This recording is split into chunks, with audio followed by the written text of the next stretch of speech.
وَلَقَدْ جِئْنَاهُمْ بِكِتَابٍ فَصَّلْنَاهُ عَلَى عِلْمٍ هُدًى وَرَحْمَةً لِقَوْمٍ يُؤْمِنُونَ.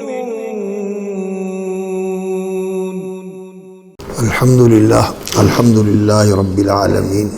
وصلی اللہ وسلم علی اشرف الانبیاء والمرسلین محمد وعلی آلہ واصحابہ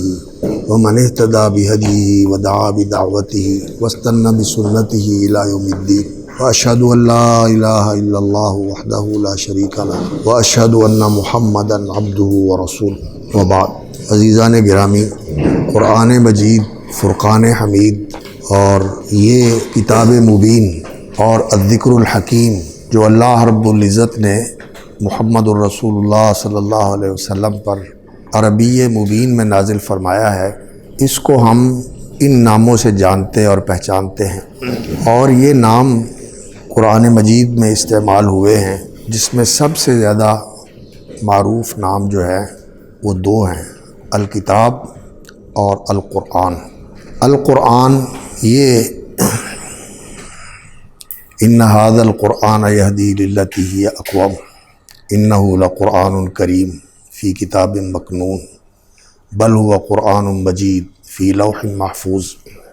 وقرآنا فرقناہ لتقرأہ علی الناس. یہ نام قرآن مجید میں بہت کثرت کے ساتھ استعمال ہوا ہے، تو اس کا مفہوم علماء نے واضح کیا ہے.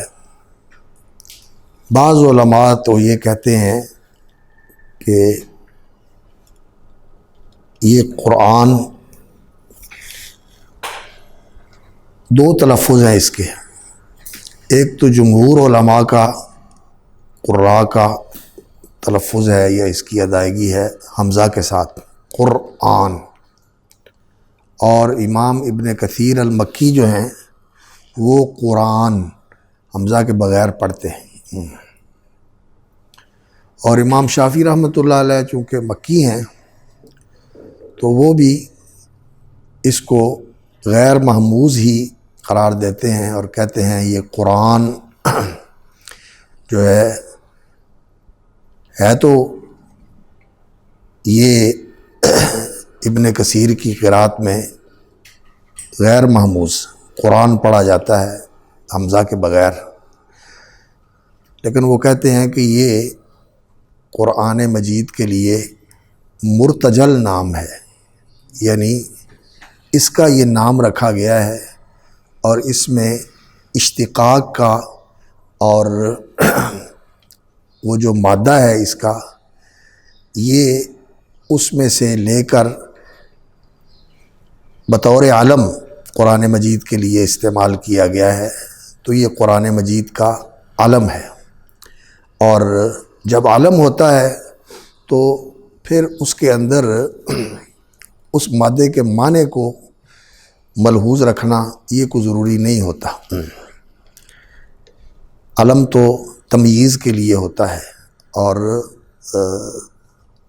تشخیص کے لیے ہوتا ہے کہ وہ ایک چیز کو مشخص کرتا ہے، اسے متعین کرتا ہے اور اسے دوسروں سے ممتاز کرتا ہے، تو ان کا یہ خیال ہے. لیکن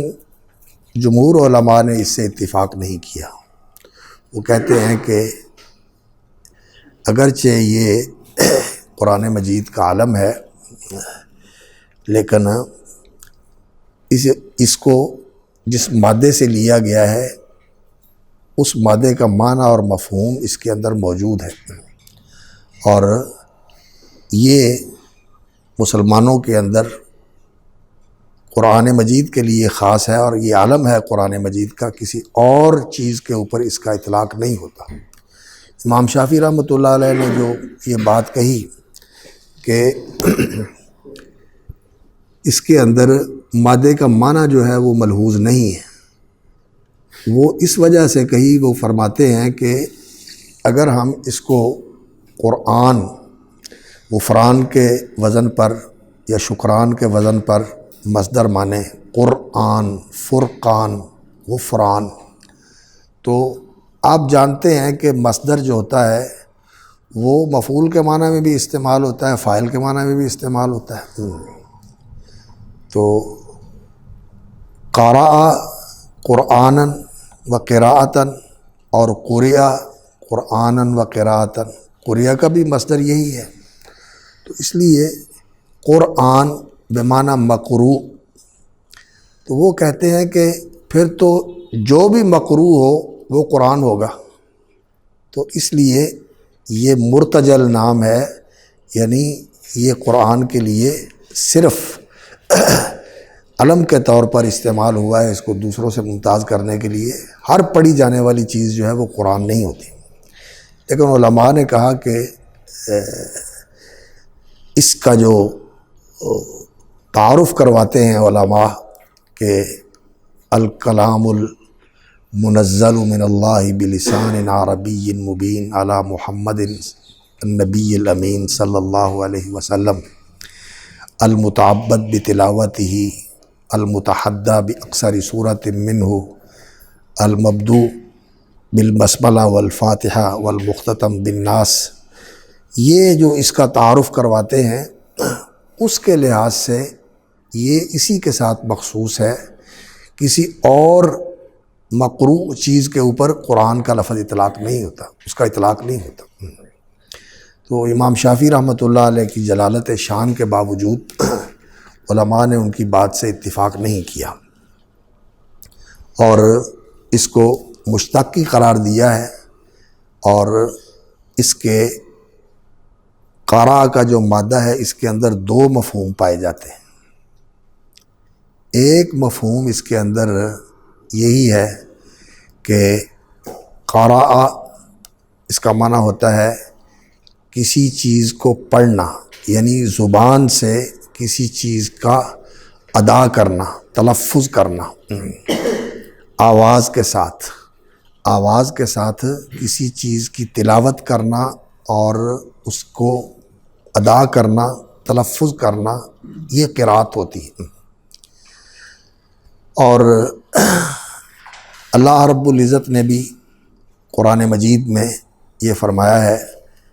کہ لا تحرک بہ لسانک لتعجل بہ ان علینا جمعہ وقرآنہ فإذا قرأناہ فاتبع قرآنہ فإذا قرأناہ۔ تو اس کا معنی یہی ہے کہ جب ہمارا فرشتہ آپ کے سامنے یہ پڑھے تو اس کا پڑھنا اللہ کی طرف سے ہوتا ہے، تو فإذا قرأناہ،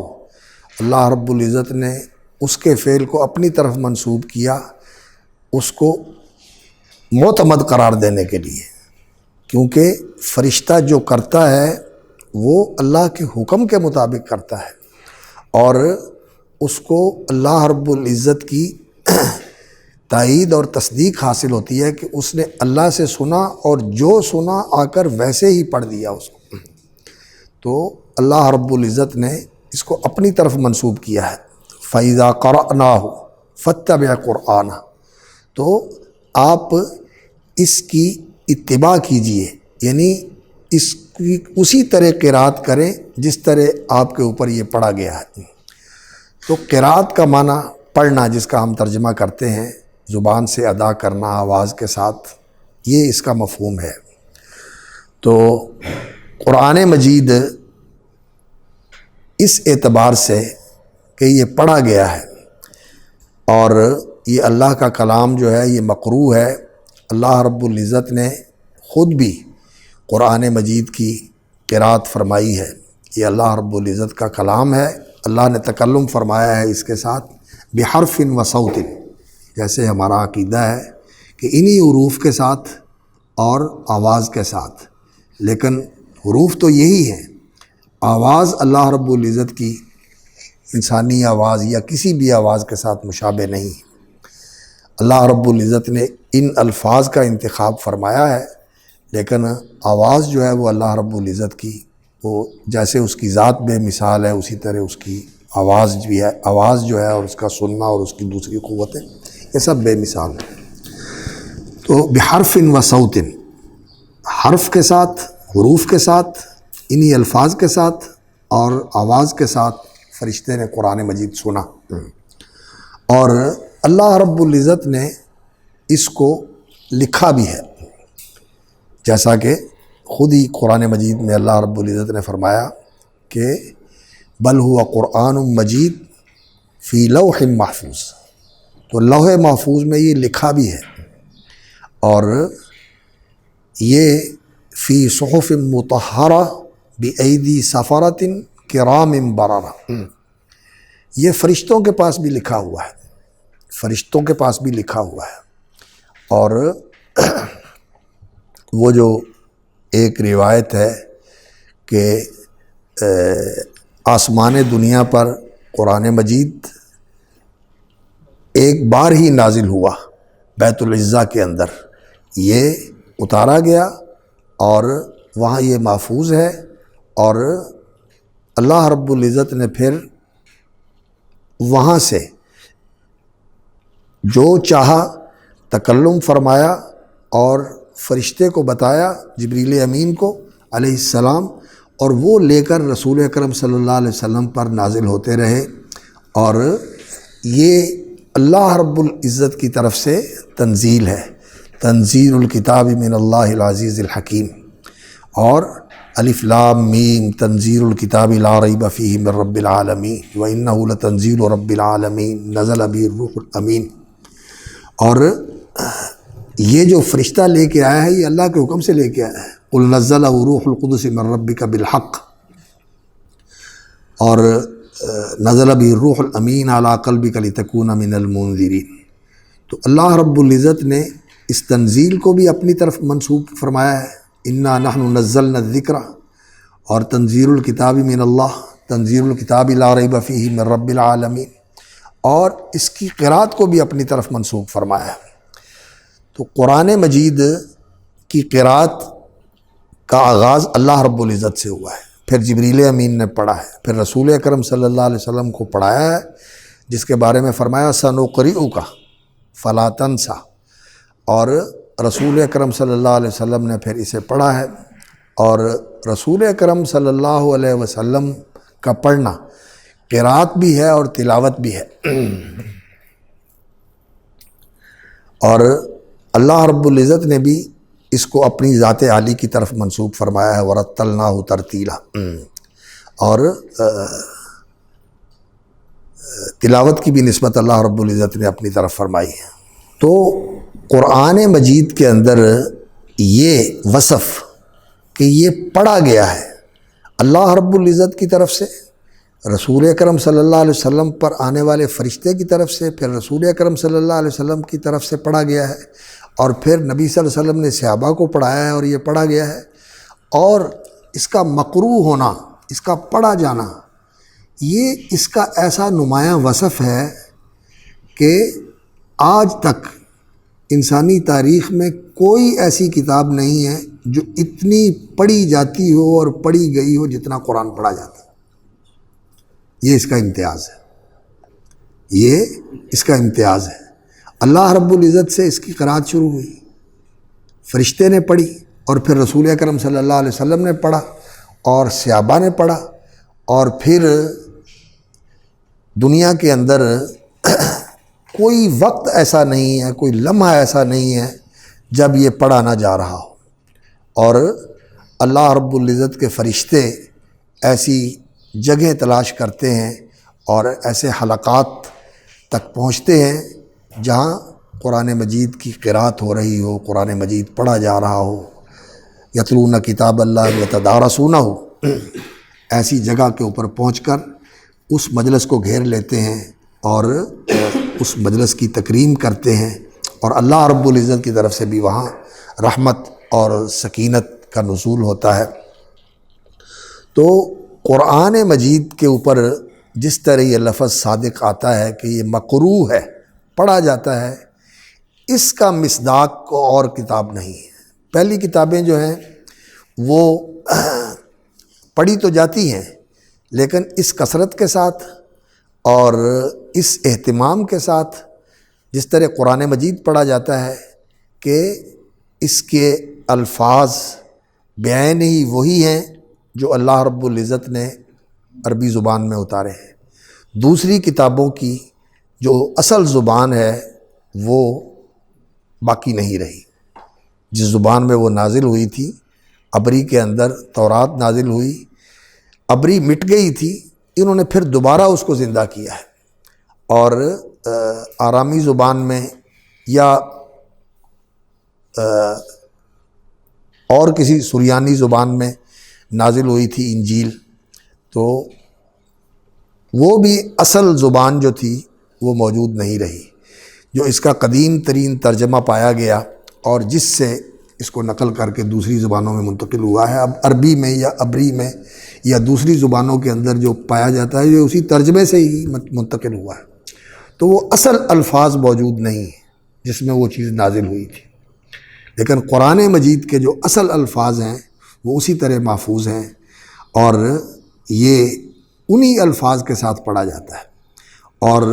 علماء نے اس بات پر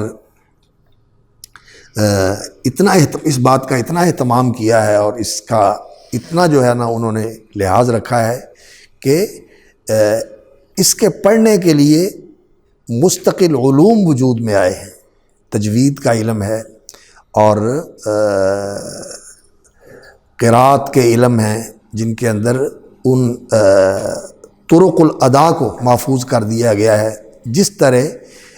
رسول اکرم صلی اللہ علیہ وسلم نے پڑھایا تھا اور صحابہ نے پڑھا تھا اور پھر آگے ان کے شاگردوں تک پہنچا ہے، تو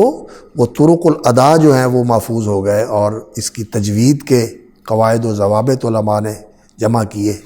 اور یہ اسی طرح آج بھی پڑھا جاتا ہے جس طرح یہ نازل ہوا تھا۔ تو یہ وصف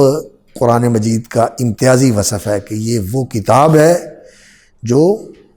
پڑھی جاتی ہے، اور کوئی کتاب ایسی نہیں ہے جو اس طرح پڑھی جاتی ہو کہ اس کا علم رکھنے والے، سمجھنے والے اور اس کا ادراک رکھنے والے بھی اسے پڑھتے ہیں، اور ان کے پڑھنے کا بھی یہ اہتمام ہے کہ وہ بار بار پڑھتے رہتے ہیں، اور ہمیشہ جو ہے ان کے لیے اس میں سے نئی چیزیں جو ہیں وہ سامنے آتی رہتی ہیں، اس کے اسرار،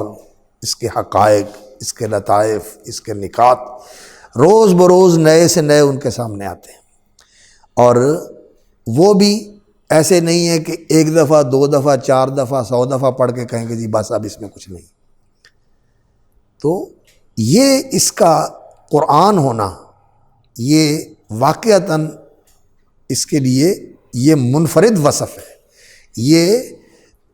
صرف نام ہی نہیں ہے بلکہ یہ قرات کا مادہ جو ہے وہ اس کے اندر اس طرح ملحوظ ہے کہ اس طرح پڑھے جانے والی شاید کوئی اور کتاب نہیں ہے، بلکہ حقیقت ہے کہ اور کتاب کوئی نہیں، یہی کتاب ہے جو مقروء ہے۔ تو اس لیے قرآن بمعنی مقروء یہ قرآن مجید کے اوپر صادق آتا ہے، اور یہ اس وصف کے ساتھ باقی دنیا کے اندر موجود جتنی بھی کتابیں ہیں ان سب سے ممتاز اور منفرد ہے۔ اور پھر اس کا پڑھنا جو ہے متعبد بھی ہی ہے، بطور عبادت کے پڑھا جاتا ہے، اس پر ثواب ملتا ہے، اور اس کے پڑھنے کے اندر لذت ہے، کیونکہ قرآن مجید کے الفاظ کے اندر ایسا اللہ رب العزت نے ترنم رکھا ہوا ہے، نغمگی رکھی ہوئی ہے، اور معروف معنی میں اگر آپ کہیں تو اس کے اندر ایسی موسیقیت ہے کہ اس کے پڑھنے میں بھی انسان کو حلاوت محسوس ہوتی ہے، اور سننے میں بھی جو اس کے اندر نغمگی ہے اور جو اس کے اندر موسیقیت ہے۔ موسیقی کا لفظ چونکہ دوسرے معنی میں استعمال ہوتا ہے، لیکن ذہن کے قریب کرنے کے لیے یہ صرف میں استعمال کر رہا ہوں۔ بعض علماء اس کو پسند نہیں کرتے کہ قرآن مجید کے لیے یہ لفظ بولا جائے، لیکن یہ جو اس کے اندر حلاوت ہے عبارت کی، شیرینی جو ہے، یہ ایسی ہے کہ انسان اسے پڑھتا ہے تو اسے پڑھنے میں بھی لذت ملتی ہے، سنتا ہے تو سننے میں بھی لذت ملتی ہے، اور یہ اسی طرح لذت لیتے ہوئے انسان پڑھتے رہتے ہیں تو یہ قرآن مجید کا جو علم ہے اور اس کا جو معنوی وصف ہے یا جو اس کا معنی اور مفہوم ہے وہ اس علم کے اندر موجود ہے اور ملحوظ ہے۔ وہ بات نہیں ہے کہ یہ صرف بطور علم کہا جاتا ہے، نہیں، اس کے اندر لمح الاصل بھی ہے، یعنی جو اصل مادہ ہے اور اصل مفہوم ہے وہ بھی اس کے اندر ملموح اور ملحوظ ہے، وہ ملحوظ ہے۔ دوسری چیز جو اسی لفظ قرآن کے ساتھ تعلق رکھتی ہے کہ قرآن جو ہے یہ اسم مفعول کے معنی میں تو استعمال ہوتا ہے بمعنی مقروء، اور قرأ جو لفظ ہے اس کے اندر ایک اور بھی مفہوم پایا جاتا ہے اور وہ ہے جمع کا۔ قرأ کا معنی جمع کرنا بھی ہوتا ہے۔ قرأ الماء فی الحوض یا قرأ الحوض الماء، حوض نے پانی جمع کر لیا یا اس نے حوض میں پانی جمع کیا۔ قرأت الحوض، میں نے قرأت الماء فی الحوض، تو قرأ کا معنی جمع کرنا بھی ہوتا ہے۔ تو اگر یہ جمع کا جو مفہوم ہے اس لفظ کے اندر ہو اور تو پھر قرآن مجید جو ہے اس کے اندر جامعیت بھی ہے، تو پھر یہ مصدر بمعنی فاعل ہے۔ قرآن بمعنی جامع، قاری یعنی جامع، قرآن کے اندر جامعیت ہے، جمع کیا ہے، اس نے جمع کیا ہے آیات کو، جمع کیا ہے صورتوں کو۔ یہ تو بالکل واضح بات ہے، قرآن میں صورتیں جمع ہوئی ہیں، قرآن میں آیات ہیں، آیات سے صورتیں بنی ہیں اور یہ صورتیں پھر اس مجموعے کے اندر محفوظ ہیں۔ تو لیکن اس سے بھی زیادہ وسیع اور عمیق مفہوم اس قرآن کی جامعیت کا یہ ہے کہ وہ وحی اللہ رب العزت نے جو انسانوں کی ہدایت، اصلاح، تزکیہ اور انسانوں کو ان صفات اور اخلاق سے آراستہ کرنے کے لیے جو انسانیت کا شرف اور انسانیت کا اصل امتیاز ہے، اللہ رب العزت نے جو وحی متفرق طور پر مختلف زمانوں میں نازل فرمائی، مختلف نبیوں پر نازل فرمائی، اور اس وحی کے جو اصول تھے، جو اس کی بنیادیں تھیں اور جو اس کے اندر کلیات تھے جن کے اوپر ساری چیزیں جو ہے نا وہ قائم ہوتی ہیں، وہ مختلف زمانوں میں متفرق طور پر دی گئیں۔ اور اللہ رب العزت نے جن کتابوں کا عام طور پر ذکر فرمایا ہے، انجیل ہے، زبور ہے اور تورات ہے، اور صحف ابراہیم کا بھی ذکر فرمایا، اللہ رب العزت نے صحف موسیٰ کا بھی ذکر فرمایا، تو ان کے اندر جو چیز ہم دیکھتے ہیں کہ تورات جو ہے، صحف ابراہیم کی تو صرف ایک دو چیزوں کا اللہ رب العزت نے ذکر فرمایا سورۃ النجم کے اندر، وہ کچھ اصول ہیں اور کچھ قواعد ہیں جن کا اللہ رب العزت نے ذکر فرمایا۔ ام لم ینبأ بما فی صحف موسیٰ و ابراہیم الذی وفی اللہ تزر وازرۃ وزر اخری، یہ اصل ہے، اللہ تزر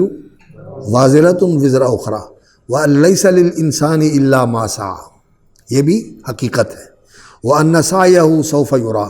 ثم یجزاہ الجزاء الاوفی وان الی ربک المنتہی وانہ هو اضحک وابکی وانہ هو امات واحیا وانہ خلق الزوجین الذکر والانثی من نطفۃ اذا تمنی وان علیہ النشأۃ الاخری وانہ هو اغنی واقنی وانہ هو رب الشعری۔ تو یہ جو اللہ رب العزت کے بارے میں اور اللہ رب العزت کی سنت کے بارے میں جو چیزیں یہاں ذکر ہوئی ہیں، یہ صحف ابراہیم میں بھی موجود ہیں اور صحف موسیٰ میں بھی موجود ہیں۔ اور اسی طرح قد افلح من تزکی وذکر اسم ربہ فصلی بل تؤثرون الحیاۃ الدنیا والآخرۃ خیر وابقی ان ھذا لفی الصحف الاولی صحف ابراہیم و موسیٰ۔ یہ بھی قرآن کی ایک دعوت ہے، یہ اجمالی دعوت ہے جس کے اندر پورے قرآن مجید نے جو چیز انسانوں کے اندر پیدا کرنی ہے، اللہ رب العزت نے اسے بیان کر دیا، اور وہ یہ ہے قد افلح من تزکا، اللہ کا ذکر کرنا اور اللہ کے سامنے نماز کی شکل میں جھکنا، اور اس نماز کے ساتھ اور ذکر کے ساتھ انسان کا اپنا تزکیہ کرنا، انسان کا اپنے آپ کو پاک کر لینا اور کامل کر لینا۔ اور تزکیہ کے اوپر انشاءاللہ جب بات آئے گی تو پھر بات واضح ہوگی آپ کے سامنے کہ تزکیہ کا معنی اصل میں یہ ہوتا ہے کہ جتنی بھی خرابیاں ہیں انہیں دور کر دیا جائے، اور جتنی بھی خوبیاں ہیں انہیں حاصل کر لیا جائے، اور انہیں درجہ کمال تک پہنچا دیا جائے۔ یہ معنی ہوتا ہے تزکیہ کا۔ تو انسان کا تزکیہ جو ہے وہ ان تعلیمات کے ساتھ ہوا ہے جو اللہ رب العزت نے وحی کے ذریعے نازل فرمائی۔ تو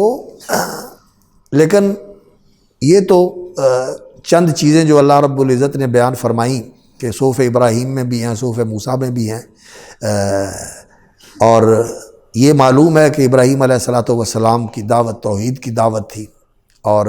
موسیٰ علیہ السلام کو جو دعوت پہلے دی گئی تھی یا جو پیغام پہلے دیا گیا تھا جب وہ فرعون کے پاس آئے تھے، تو وہ تو اللہ رب العزت کی معرفت اور اللہ کی توحید اور عدل اور انصاف اور انسانوں کو جو ان کے حقوق ہیں وہ دینے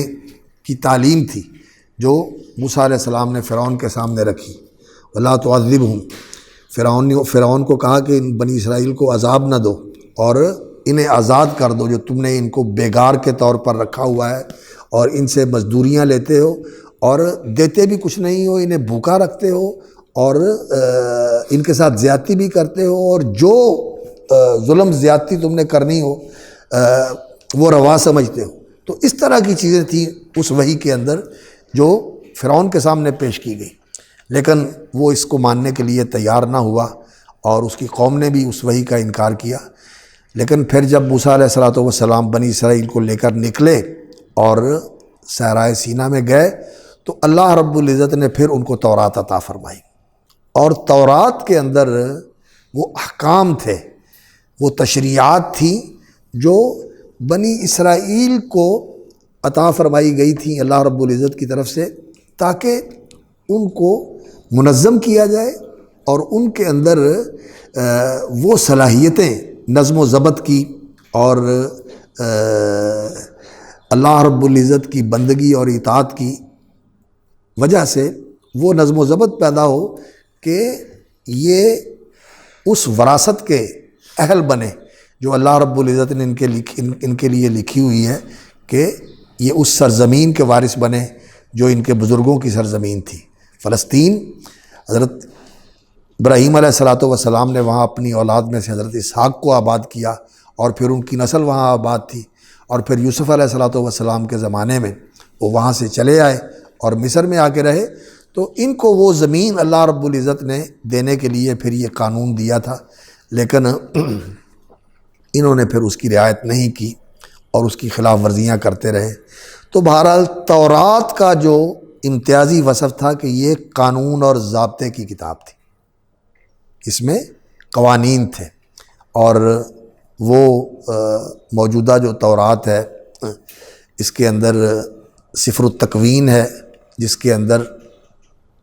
بدء الخلق، عالم کی تکوین اور ابتداء کے متعلق معلومات ذکر کی گئی ہیں۔ اس میں سے کچھ وحی کی بنیاد پر چیزیں ذکر ہوئی ہیں، اور کچھ جو ہیں وہ لوگوں کی اپنی بنائی ہوئی بھی چیزیں اس کے اندر موجود ہیں۔ سفر التکوین ہے، اور اس کے بعد سفر الخروج ہے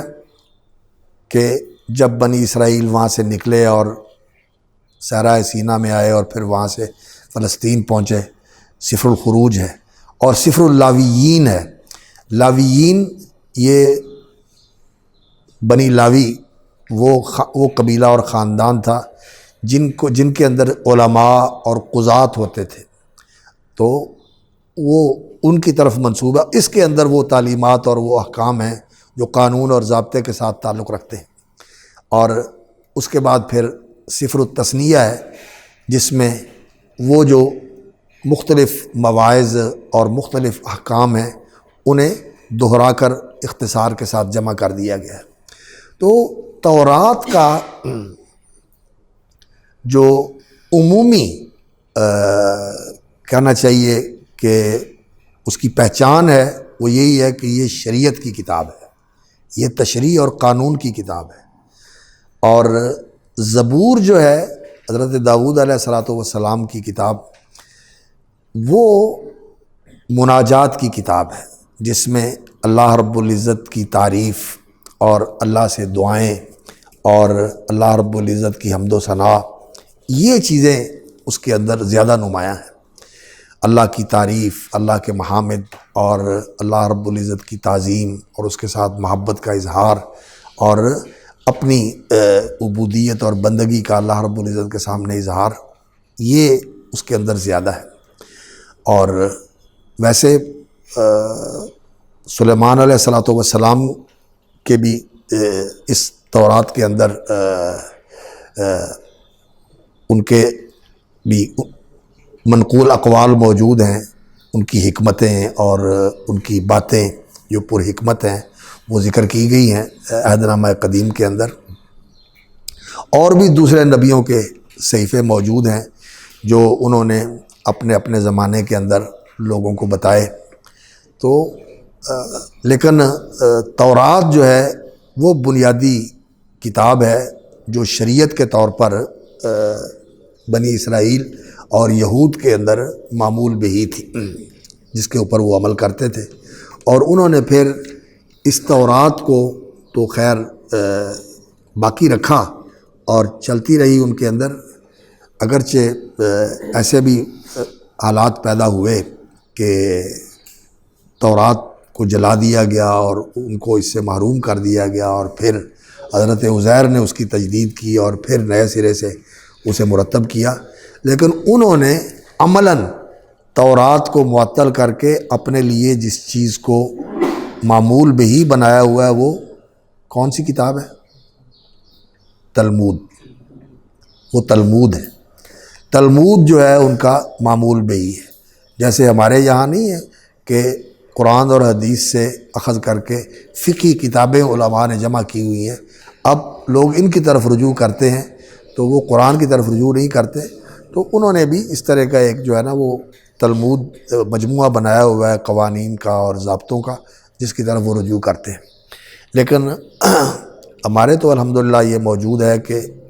ان کتابوں کے ساتھ قرآن اور حدیث سے دلائل ذکر کیے جاتے ہیں، اور ان دلائل سے مقارنہ کر کے دیکھا جاتا ہے کہ کون سی چیز جو ہے وہ اقرب الی الکتاب و سنہ ہے اور لوگوں کے لیے زیادہ اس کے اندر یسر اور آسانی والا پہلو ہے، سہولت والا اور آسانی والا پہلو ہے، تو اس کو اختیار کیا جاتا ہے۔ لیکن ان کے ہاں جو ہے وہ وہی کتاب جو ہے وہ معمول بہی ہے، اور وہ تورات کی جو حیثیت ہے وہ نہیں سمجھتے، بلکہ اس کے اندر تبدیلی اور تعریف معنوی بھی اور لفظی تبدیلی بھی وہ کرتے رہے ہیں اور ہوئی ہے اس کے اندر۔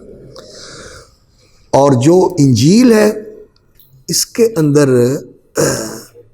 ایک تو یہ ہے کہ یہ اس طرح جس طرح اللہ رب العزت نے وحی فرمائی حضرت عیسیٰ علیہ الصلوۃ والسلام پر، وَآتَيْنَاهُ الْإِنْجِيلَ، اور انجیل کا معنی جو ہے نا وہ بشارت ہوتا ہے، تو اس میں خوشخبری ہے۔ ایک تو خوشخبری یہ ہے کہ جو دین کو اپنائے گا اللہ رب العزت اسے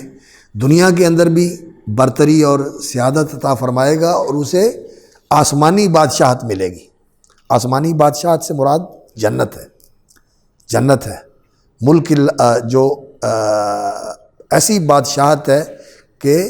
پھر اس پر کبھی زوال نہیں، تو آسمانی بادشاہت کی بشارت جو ہے اس کے اندر دی گئی ہے۔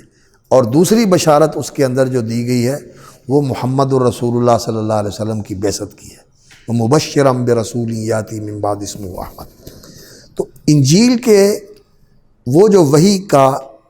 مجموعہ تھا وہ ایک جگہ پر مرتب ہو، عیسیٰ علیہ الصلوۃ والسلام کی زندگی میں ایسا نہیں ہوا، لیکن ان کے مواعظ کے اندر اور ان کے مجالس کے اندر جو اپنے شاگردوں کے ساتھ وہ کرتے رہے، وہ وحی جو اللہ رب العزت نے ان پر نازل فرمائی تھی وہ ان کے شاگردوں نے ان سے سن کر اس کو محفوظ کیا تھا، اور اس کا جو نمایاں وصف تھا وہ کیا تھا؟ حکمت، دانائی کی باتیں اور اسرار و رموز کی چیزیں۔ اسرار و رموز کیا ہے؟ بندگی کی رمز کیا ہے، بندگی کا سر کیا ہے، اور اللہ رب العزت کی اس کائنات کے اندر انسان کے لیے صحیح رویہ کیا ہے، اس طرح کی جو حکمت کی باتیں ہیں وہ اس کے اندر بیان ہوئی ہیں۔ تو یہ جو کچھ ان صحیفوں کے اندر اور ان آسمانی کتابوں کے اندر متفرق طور پر موجود ہے، قرآن مجید ان سب کا جامع ہے۔ قرآن مجید نے ان سب کو اپنے اندر سمو لیا ہے، یہ جامع ہے، یہ اس وحی کا جامع ہے جو اللہ رب العزت نے آسمان سے اتاری انسانوں کی اصلاح و ہدایت کے لیے، اور جو ایسی تعلیمات ہیں جو ہر زمانے کے انسانوں کے لیے ضروری ہیں کہ وہ ان کو پیش نظر رکھیں اور ان کے مطابق زندگی گزاریں، اور یہ تدریجاً بہتر سے بہتر کی طرف اور کامل سے اکمل کی طرف، اور جو انسانوں کے لیے زیادہ ان کی مصالح کا محافظ ہے اس کی طرف تدرج ہوتا رہا ہے، ترقی ہوتی رہی ہے اس میں۔ لیکن اب جو کامل شکل میں اللہ رب العزت نے اس کو محفوظ فرمایا ہے تو وہ یہ قرآن مجید کے اندر ہے۔ تو قرآن مجید کے اندر جامعیت بھی ہے۔ تو قارئ کے دونوں مفہوم، مقروء بمعنی قراءت اور مقروء قرء بمعنی جامع، جامعیت، یہ دونوں مفہوم قرآن مجید کے اندر موجود ہیں۔ اور بعض علماء نے، جو امام ابن کثیر کی قراءت ہے قرآن، انہوں نے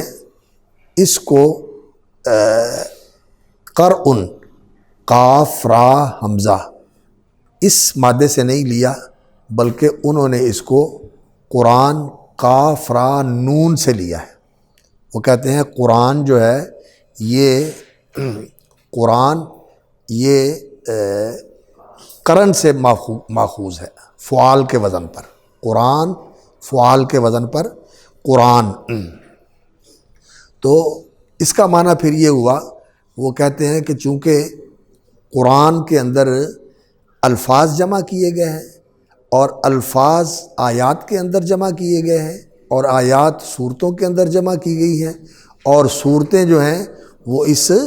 مصحف کے اندر جمع کی گئی ہیں، تو مصحف کا لفظ تو قرآن مجید میں استعمال نہیں ہوا، لیکن صحف کا لفظ صحفا مطہرہ، لم یکن الذین کفروا من اہل الکتاب والمشرکین منفکین حتی تأتیہم البینہ رسول من اللہ یتلو صحفا مطہرہ، صحیفت ان کی جمع صحف، تو صحف کا لفظ استعمال ہوا ہے، اور مصحف وہ ہوتا ہے جس کے اندر یہ صحف جمع کیے جائیں، مصحف وہ کتاب جس کے اندر یہ صحیفے جمع کیے جائیں۔ تو قرآن مجید کے اندر اس معنی میں قرن یعنی جوڑنا اور ایک دوسرے کے ساتھ ملانا، اور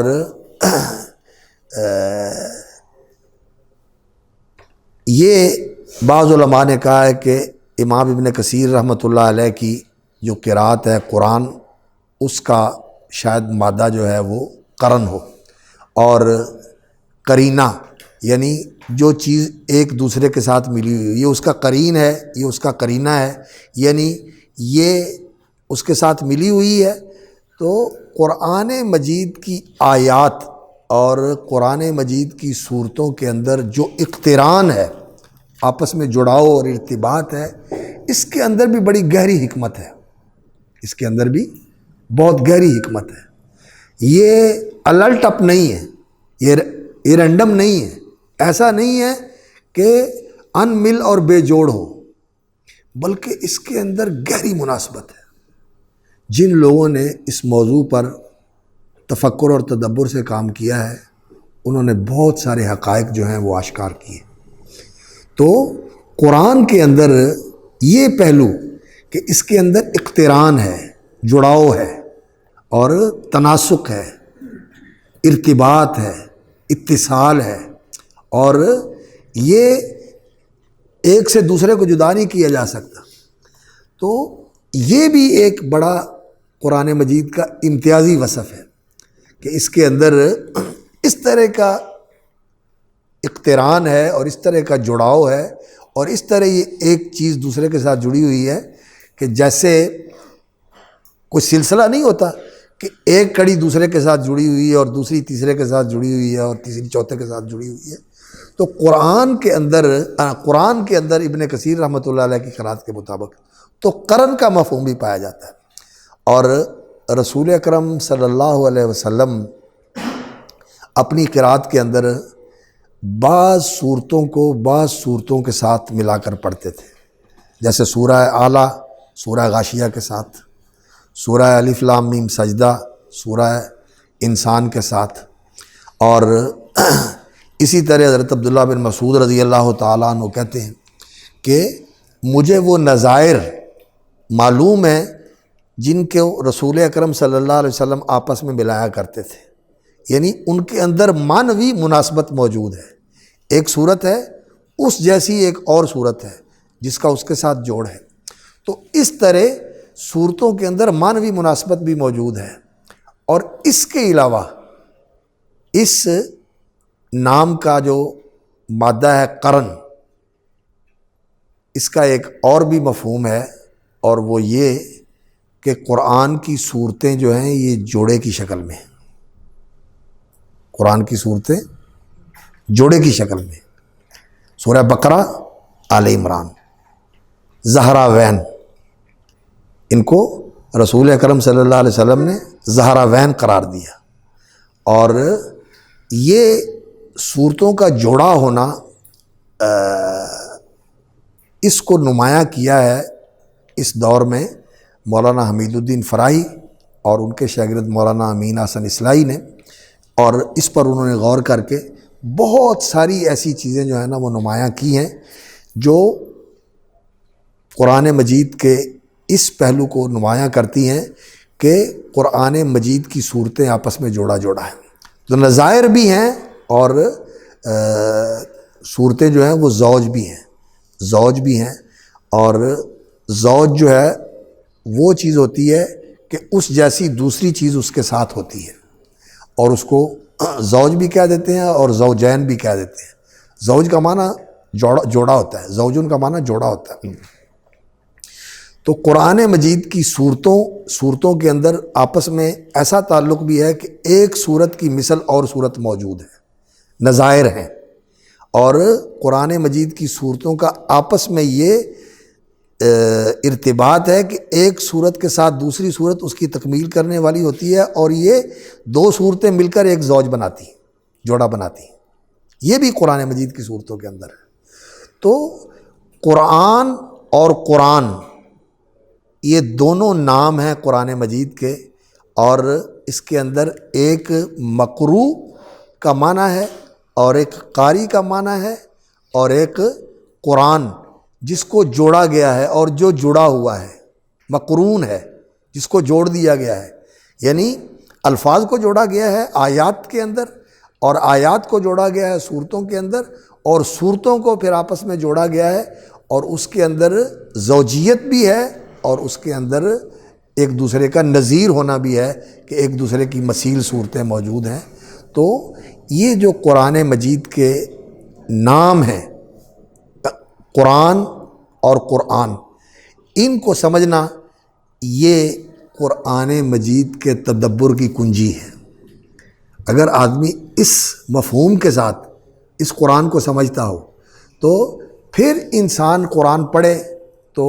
واقعتاً قرآن مجید کے اندر پھر انسان کو بڑی بصیرت حاصل ہوتی ہے، اور بڑی گہرائی کے ساتھ انسان قرآن کا مطالعہ کرتا ہے، اور اسی چیز کی ضرورت ہے۔ آج اسی پر بس کرتے ہیں، آگے پھر انشاءاللہ العزیز جو دوسرے نام ہیں ان کے بارے میں گفتگو کریں گے۔